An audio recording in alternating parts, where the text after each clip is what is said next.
ஈரோடு இடைத்தேர்தலில் எந்த அளவுக்கு வந்து ஒரு ஜனநாயகத்துடைய அந்த கழுத்துக்கள், ஜனநாயகத்துடைய அந்த நெறி, ஜனநாயகத்தை வந்து நெறித்து கொன்று மக்களை எல்லாம், வாக்காளர்களை எல்லாம், ஆடு மாடுகளை எல்லாம் போட்டு அடைத்து, பட்டியலை அடைத்து, குறிப்பாக பிரச்சாரத்துக்கு எதிர்கட்சிகள், அது எதிர்கட்சி தலைவர்கள் என்ற பிரச்சாரத்துக்கு மக்கள் போகக்கூடாது என்கின்ற வகையில் மக்களை எல்லாம் அடைத்து, அதன் அடிப்படையில் வந்து ஒரு ஜனநாயகத்தை வந்து படுகொலை செய்ததெல்லாம் நிச்சயமாக வந்து நீங்கள் எல்லாம் மறந்துருக்க மாட்டீங்க. நீங்கள் அந்த ஒரு அடிப்படையில் ஆரம்ப காலகட்டத்திலேயே வந்து ஒரு திருமங்கலம் ஃபார்முலா, இந்த ஃபார்முலாவை கையில் எடுத்துக்கொண்டு பணத்தின் மூலம், அதே போல் படைபலத்தின் மூலம், சாமதான பேதம், தண்டம், இவற்றையெல்லாம் பயன்படுத்தி ஒரு போலியான வெற்றியை பெற வேண்டும் என்ற வகையில், எப்படியும் வந்து வெற்றி பெற வேண்டும் என்ற வகையில் பணத்தை வந்து கோடி கோடியாக வாரி இறைத்து, அதன் அடிப்படையில் ஒரு போலியான வெற்றி பெறுவதற்கு எல்லா விதமான முயற்சி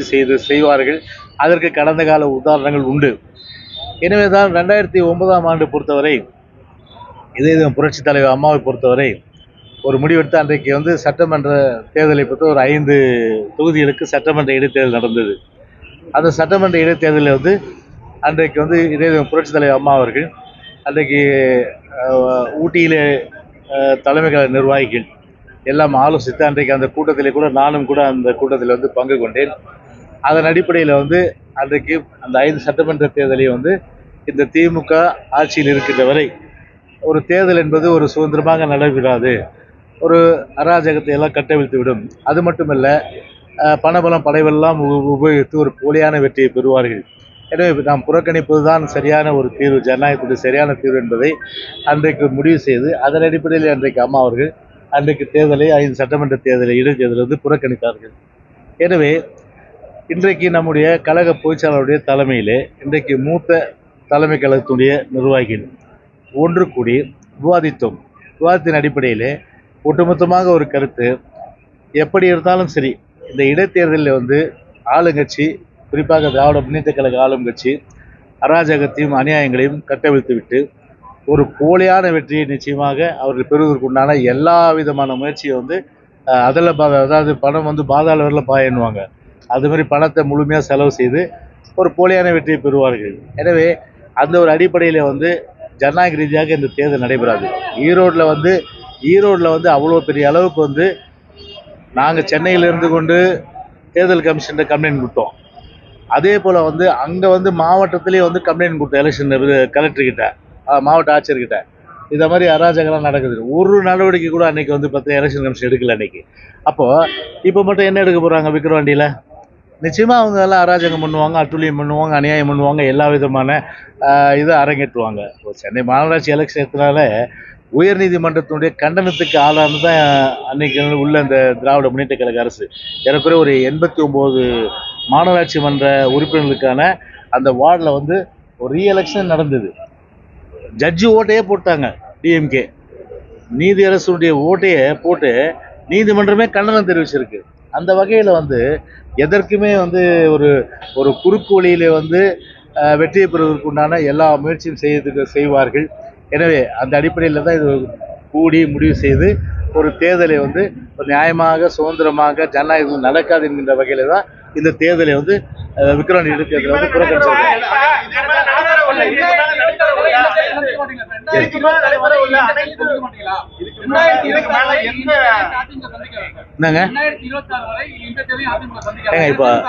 இப்போ அறிக்கை வந்து உங்களுக்கு கொடுத்துருக்காரு பொதுச்செயலாளர். அறிக்கை படிச்சுங்க இல்லையா?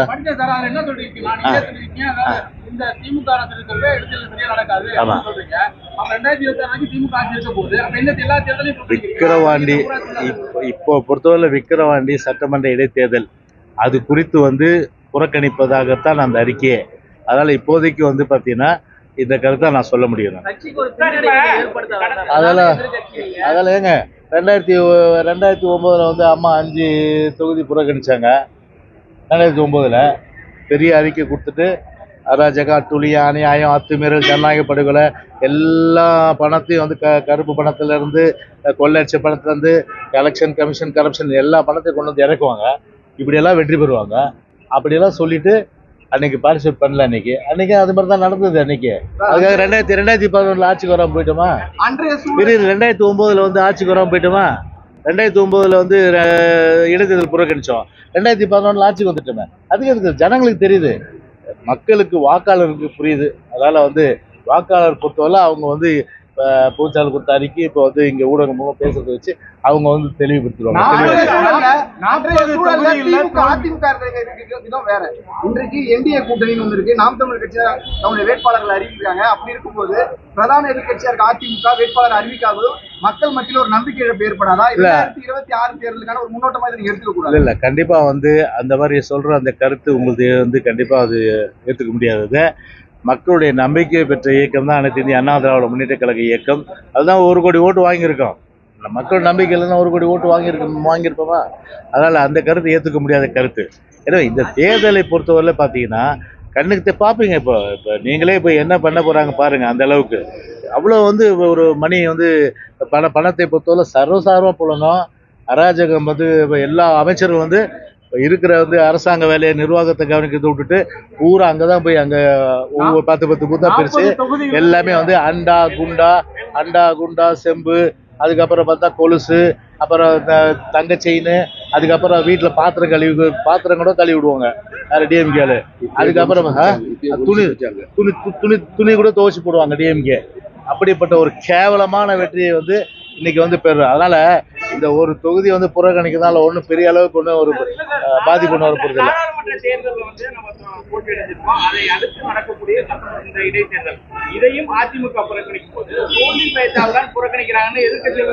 இல்ல ஏங்க, அவங்க 1000 விமர்சனம் பண்ணுவாங்க. நிதர்சனத்தை பார்க்கணும். நிதர்சனம் என்ன? ஜனநாயக ரீதியா நடக்குமா எலெக்ஷன்? மனசாட்சி தொட்டு சொல்லுங்க பார்க்கலாம். ஜனநாயக ரீதியில வந்து திமுக வந்து அதிகாரத்தை வந்து பயன்படுத்தாம இருக்குமா? பணபலத்தை பயன்படுத்தாம இருக்குமா? படைபலத்தை பயன்படுத்தாம இருக்குமா? இல்ல அமைச்சர்கள் யாருமே போக மாட்டாங்களா? இல்ல பூத்து அங்க அமைச்சர்கள் 10 பூத்து பிரிச்சு கொடுத்துட்டு எல்லா பொருட்களும் வந்து கொடுக்காம இருப்பாங்களா? இல்ல துணி வீட்டுக்கு போய் வாக்காளர் வீட்டுக்கு துணி துவைக்காம இருப்பாங்களா? இல்ல வாக்காளர் வீட்டுக்கு போயிட்டு வந்து பாத்திரம் தேய்க்காம இருப்பாங்களா? இப்படி வந்து வெற்றியை பெறணுன்றதுக்காக எவ்வளவு அளவுக்கு கீழே இறங்கி ஒரு ஜனநாயக வந்து படுகொலை செய்ய முடியுமோ அந்த அளவுக்கு படுகொலை செய்கின்ற ஒரு இயக்கம் தான் இந்த திராவிட முன்னேற்ற கழகம். எல்லா குற்றச்சாட்டையும் பொருட்படுத்தாமல் அதே என்டிஏ கூட்டணி நிக்கிறாங்க, நாம் தமிழர் கட்சி கூட்டணி நிக்கிறாங்க. அவர்களுக்கு இருக்கக்கூடிய விஷயம் ஏன் நமக்கு இல்ல? நீங்க நின்று தோல்வி அடையல என்ன பிரச்சனை? இதன் மூலமா பாஜக மீண்டும் மீண்டும் வாய்ப்பு ஏற்படுது. இல்ல அப்படி கூட்டணிக்கு மீண்டும் எதிர்க்கட்சியார் ஏற்கனவே நாங்க வந்து சும்மா அவங்க ஏங்க யதார்த்த நிலையை உணர்ந்து நாங்க வந்து ஒரு முடிவெடுத்திருக்கிறோம். What is the ground reality, அதை அடிப்படையாக கொண்டு இந்த முடிவு எடுத்திருக்கிறோம். அவங்க ஏங்க அவங்கள பெரிய கட்சியாவே ஏங்க என்டிஏ ஒரு பெரிய கட்சியா எடுத்துக்க முடியாது. இது இவங்கள ஒரு பெரிய கட்சியா எடுத்துக்க முடியாது. இது நாம் தமிழர்லாம் அண்ணா திமுக தாங்க பெரிய கட்சி. அதனால அவங்க போறாங்கன்னா போட்டோம். அதை பத்தி கடந்த காலங்கள்ல எதுங்க ஏங்க அதுதான் நான் சொல்றேனுங்க. இப்ப வந்து ஜனநாயக ரீதியில தேர்தல் நடந்தா வெற்றி நாங்க தான். அதை என்ஷூர் பண்ண முடியுமா எலெக்ஷன் கமிஷனால? 100% அளவுக்கு இல்ல ஃப்ரீ அண்ட் ஃபேர் எலெக்ஷன் நடக்கும். ₹1 கூட வந்து யாருமே கொடுக்க முடியாது. எல்லா செக் போஸ்ட்டுமே நாங்க வந்து பார்ப்போம். இதுல பார்த்தவன் எங்க ஈரோடுல செக் போஸ்ட் இருந்ததா? செக் போஸ்ட் இருந்ததா? சரளமா போயிட்டு வந்திருந்தாங்க. அப்போ இது பணம் அந்த அளவுக்கு சரளமாக நடமாட்டிட்டு இருந்தது. பட்டி தொட்டி மாதிரி மக்கள் எல்லாம் அடைச்சி ஒரு எதிர்கட்சி தலைவர்கள் வந்து அவங்க பிரச்சாரத்துக்கு போக விடாம காலையிலேருந்து சாயந்தரம் வரல அவங்களுக்கு வந்து சாப்பாடுலேருந்து எல்லாமே கொடுத்து இப்படி வந்து ஒரு ஜனநாயகத்தை வந்து படுகொலை செய்கிற ஒரு கட்சி கண்டிப்பாக இந்த தேர்தல் அரங்கேறும். அதனால் இதனால வந்து ஒரு பெரிய அளவுக்கு வந்து ஒரு பாதிப்புன்றது அதிமுக கிடையாது. எங்களை பொறுத்தவரை வந்து கூட்டணி கட்சியான தேமுதிக கிட்ட கலந்து ஆலோசனை பண்ணீங்களா? அவங்க என்ன நிலைப்பாடு இருக்காங்க? இல்ல இது வந்து இப்ப தலைமை கழக நிர்வாகிகள், மூத்த தலைமை கழக நிர்வாகிகள் குறிப்பா வந்து பொதுச்செயலாளருடைய தலைமையில ஒன்று கூடி எடுக்கப்பட்ட முடிவு. அது கூட ஏற்கனவே ஒரு முன்னுதாரணம் இருக்கு. அம்மாவும் வந்து அதை உணர்ந்தாங்க. 5 தொகுதியில தேர்தல் தான் கண்டிப்பா வந்து இவங்க எல்லா விதமான அளவுக்கு அராஜகம் பண்ணுவாங்க. அராஜகம் வன்முறை கட்சினா திமுக அதை அரங்கேற்றுவாங்க. அதை அப்படி ஆளுங்கட்சி அராஜகம் பண்ணட்டும்னு வலுவான எதிர்க்கட்சி அதிமுக இருக்கும்போது அவங்க வலியுறுத்தி இருக்காங்களா? பரவாயில்ல. இல்லை இல்லை, இப்போ நான் சொல்ல வர ஒரே விஷயம் என்னன்னா, டிஎம்கே நிற்குது, அவங்கள எடுத்து இன்னொரு கட்சி நிற்குது, அதை பற்றி எங்களுக்கு பிரச்சனை இல்லை. எங்களை பொறுத்தவரையில் வந்து கண்கூடா வந்து ஒரு கிரவுண்ட் ரியாலிட்டி என்று சொல்லக்கூடிய ஒரு களத்தில் என்ன நிலவும் அதை தான் நான் இங்கே படம்பிடிச்சு காட்ட முடியும். அந்த வகையில் பார்த்தீங்கன்னா சுதந்திரமாக நியாயமாக நடக்காது எலெக்ஷனில். நியாயமாக சுதந்திரமாக நடக்காத ஒரு எலெக்ஷனில் எதுக்கு போய் வேஸ்ட்டாக போய் நிற்கணும்? அதான் எங்களுக்கு கேள்வி. தேமுதிக கேட்டீங்களா நிலைப்பாடு அவங்களுக்கு? இல்லை, அதுதாங்க இப்போ எங்களை பொறுத்தவரை இப்போ எங்கள் கட்சியினுடைய பொதுச் செயலாளர் அவருடைய தலைமையில் வந்து தலைமை கழக மூத்த நிர்வாகிகள் ஒன்று கூடி முடிவெடுத்து உங்களுக்கு அறிக்கை கொடுக்கப்பட்டிருக்கு.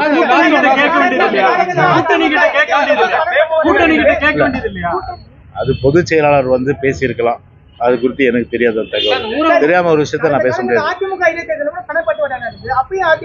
எப்போ நாங்க பணத்து மேல நம்பிக்கை இருக்கிறதுல என்னைக்கும் எப்ப சொல்றீங்க? நாங்க வந்து ஜனநாயகத்தை நம்புறவங்க, புரியுதுங்களா? திமுக அராஜகத்தை நம்புது. எனவே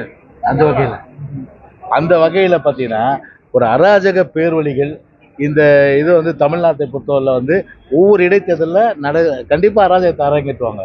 அந்த வகையில தான் பார்த்தா இந்த புறக்கணிப்பு. ஓகே, யாருக்காச்சும் ஆதரவு இருக்கா? நாளைக்கு பார்த்து யாருக்காவது ஆதரவு இருக்கா?